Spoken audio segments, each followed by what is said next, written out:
시험 기간입니다. 공부해야 하는데 집중이 되지 않습니다. 옆자리 친구에게 속삭입니다. 5분만 쉬었다 할까? 캔 음료 하나씩 들고 수다를 떨기 시작합니다. 시간이 지나고 정신을 차려보니 캔 음료는 소주잔으로 바뀌었고 눈앞엔 책 대신 탕이 놓여 있습니다. 누구나 한 번쯤 겪는 시험 기간의 단편. 5분만 쉬려고 했는데 5분이 10분이 되고 10분이 1시간이 되는 마법. 오늘까지만 쉬고 내일부터는 진짜 공부해야지. 비장한 표정으로 소주잔을 꺾습니다. 평소엔 보지도 않는 경제책도, 정치기사도, 다큐멘터리도 시험 기간엔 재미있습니다. 이런 상황을 두고 혹자는 이렇게 말하죠. 어떤 일을 꼭 해야 할 때는 그 일 빼고 다 재미있다고요. 맞는 말입니다. 시험 기간에는 공부 빼고 다 재미있어요. 하지만 이번엔 조금 다르게 생각해 볼 거예요. 왜냐하면 소주잔을 꺾은 학생의 행동엔 단순한 재미를 넘어 인간의 보편적인 특성이 숨겨져 있거든요. 그리고 이걸 이해하면 지금보다 지혜로워질 수 있습니다. 효율적으로 시간을 활용할 수 있게 되고 앞날을 예측하는 통찰력도 기를 수 있죠. 그래서 오늘은 우리의 행동에 강력한 영향을 미치고 있는 법칙을 들여다볼게요. 여러분은 지금 1670km의 속도로 움직이고 있습니다. 침대에 누워있는 여러분이 비행기보다 빠르게 움직이고 있는 거예요. 가만히 영상 보고 있는데 왜 헛소리냐고요? 맞습니다. 여러분은 가만히 있죠. 다만 여러분을 태운 지구라는 열차가 1670km로 자전하고 있을 뿐입니다. 비행기 안에 있으면 얼마나 빨리 움직이고 있는지 실감나지 않습니다. 이륙할 때는 몸이 뒤로 젖혀지지만 일정 궤도에 진입하면 마치 멈춰있는 것 같아요. 이런 현상이 생기는 이유는 관성의 법칙 때문입니다. 등속도로 움직이는 곳에 있으면 속도를 체감할 수 없어요. 그래서 매 순간 1670km로 움직이는데도 우린 가만히 있다고 느끼죠. 갈릴레이의 말 맞다나 그래도 지구는 돌고 지금 이 순간에도 지구는 여전히 돌고 있습니다.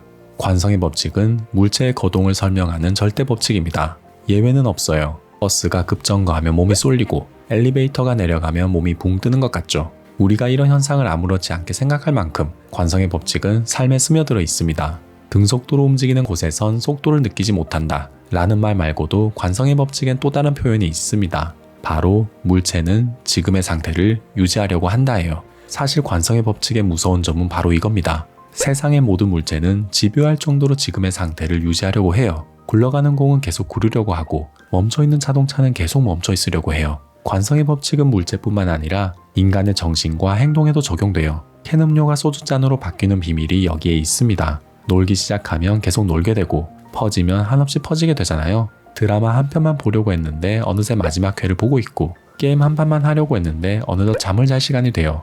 우리는 늘 이런 식으로 관성의 법칙에 당하고 있습니다. 지금의 상태를 유지하려는 관성의 법칙에 나도 모르게 순응하고 마는 거예요. 인간은 나약합니다. 굳은의지는 금세 말랑말랑해져요. 분명히 공부하고 있었는데 어느덧 소주잔을 꺾게 되는 거죠.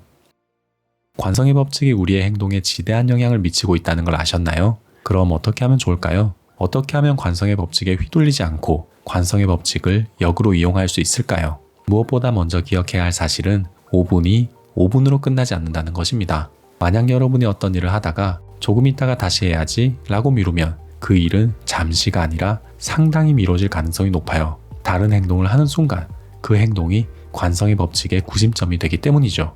관성의 법칙을 고려한다면 해야 할 일을 끝까지 완수하고 다른 일을 하는 게 효율적이라는 사실을 깨닫게 됩니다. 이 일 했다가 저 일하고 다시 이 일 하는 것은 바삐 움직이는 것 같지만 굉장히 비효율적입니다. 관심의 대상을 다시 바꾸고 그 일에 또다시 집중하는데 시간과 에너지가 무척 많이 들기 때문이죠. 아침에 일어나면 하루의 일을 계획하고 일의 우선순위를 매긴 다음 도장 깨듯이 차례대로 해치우세요. 관성의 법칙에 당하지 않으려면 계획대로 움직여야 하고 계획대로 실행하는 연습을 해야 합니다. 다음으로 기억해야 할 사실은 모든 행동에 관성의 법칙이 영향을 미친다는 것입니다. 드라마를 보기 시작하면 다음 편이 보고 싶고 한 판 게임하면 두 판 하고 싶다는 거예요. 일단 한번 시작하면 만족할 때까지 멈출 수가 없습니다. 관성의 법칙이 현재 상태를 유지하게 만들거든요. 근데 여러분, 이건 역으로 기회입니다. 설령 하기 싫은 일이라도 딱 5분만 실천하면 계속 하게 돼요. 5분이 10분, 10분이 1시간으로 늘어나는 거죠. 그래서 운동하는 것보다 헬스장에 가는 게 더 힘들어요. 일단 헬스장에 도착하면 90% 이상 성공입니다. 만약에 운동을 하고 싶다면 운동하겠다고 생각하지 말고 헬스장에 가는 것만 생각하세요. 그럼 알아서 운동하게 될 테니까요. 그리고 같은 행동을 반복하면 그 일을 하는데 에너지가 거의 들지 않게 됩니다. 나중에는 몸이 알아서 그 일을 찾게 돼요. 이런 상태를 두고 우린 습관이 되었다고 말하죠. 관성의 법칙이 그 상태를 계속 유지하게 만들어준 것입니다. 습관도 관성의 법칙이 만드는 결과물일 뿐인 거죠. 결국 우리가 해야 할 일은 딱 5분 동안 실천하는 것. 그게 전부예요. 정리하면 이렇습니다. 첫째, 지금 하고 있는 일을 끝내고 다음 일을 한다. 둘째, 해야 할 일이 있으면 먼저 5분만 실천한다. 우리는 단 2가지 행동으로 미래를 바꿀 수 있습니다. 감히 단언할게요. 해야 할 일에 먼저 집중하고 일단 실천하고 보는 것. 모든 성공은 이 문장 하나로 요약할 수 있습니다. 성공하고 싶으신가요?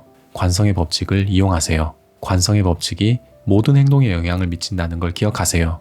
멈추면 계속 멈추게 되고 행동하면 계속 행동하게 됩니다. 우주의 법칙이 여러분의 행동을 가속화시킵니다. 여러분은 우주의 법칙을 등에 업고 나아갈 수 있습니다. 성공할 수밖에 없는 행동을 반복하면서 여러분이 그토록 원하는 미래에 도달하길 기원합니다. 오늘도 경청해 주셔서 감사합니다. 어나우 꿈이었습니다.